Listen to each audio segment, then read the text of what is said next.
Gordon Mills, as you know, was with the Viscounts, and we became very good friends, and we started writing together.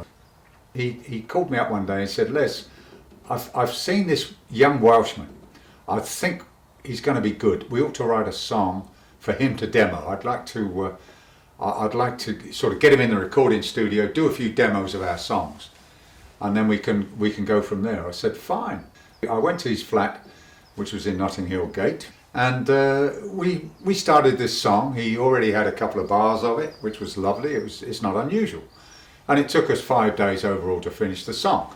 So when it was finished, he said, that's good for Frankie Vaughan. I said, no, it's got to be for Sandie Shaw. Because it was in a Bion rhythm, and it was just like someone to remind me, you know, that lovely song she did. I said, so let's do it for Sandie Shaw. He said, all right. He said, I wanted Frankie Vaughan. I said, he's not as big as Sandie is, so we'll go for Sandie Shaw. So I'd already seen Tom. I'd gone to the top rank cinema in Slough, and I'd seen him, and he came all dressed out with a rabbit's foot, a medallion, a shirt open here, black skin tight trousers, and I didn't like him, but I liked his voice. I thought that he's got some voice, because he loved Otis Redding and all the, you know, Jerry Lee Lewis and all that.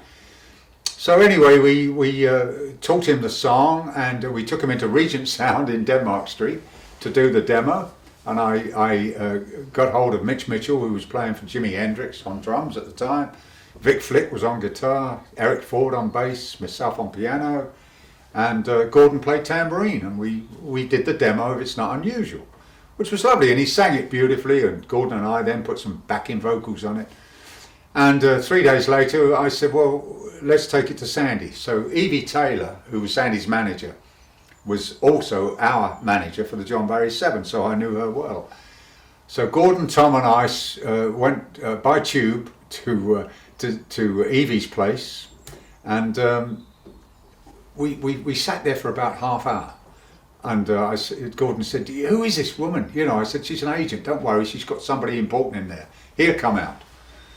So he said, well, you know, we haven't got a lot of time, Les. So I knocked the door. I said, Evie, it's Les. She said, what do you want? I said, well, we've got this singer and we've got this song, we'd like to play you. I'm very busy with Des, you see. And I thought she meant Des O'Connor or something. But it was Des Lane, the penny whistle man, who I knew because he'd been on tour with us. And I knew he was a fine whistle player. And I said, okay. So we waited until she'd finished with him. And she said, okay, you can come in now, but, you know, I've still got business to do with Des. So we went in, played her the demo, and she hated it. She said, that'll never be a hit as long as you know what the expression is. And so we said, it is a hit. She said, it's not a hit. Now, please, will you go? She said, I've got Des Lane, the penny whistle man here. She said, and we strolled out of our office, and Gordon said, who's Des Lane? The penny? I said, well, he's on, he does tours. You know, he plays this penny whistle. Oh. So anyway, on reflection, for Des Lane, she turned down about $1 billion that day because she could have had Tom as an artist. She could have had Gordon and I as writers. We were stony broke at the time.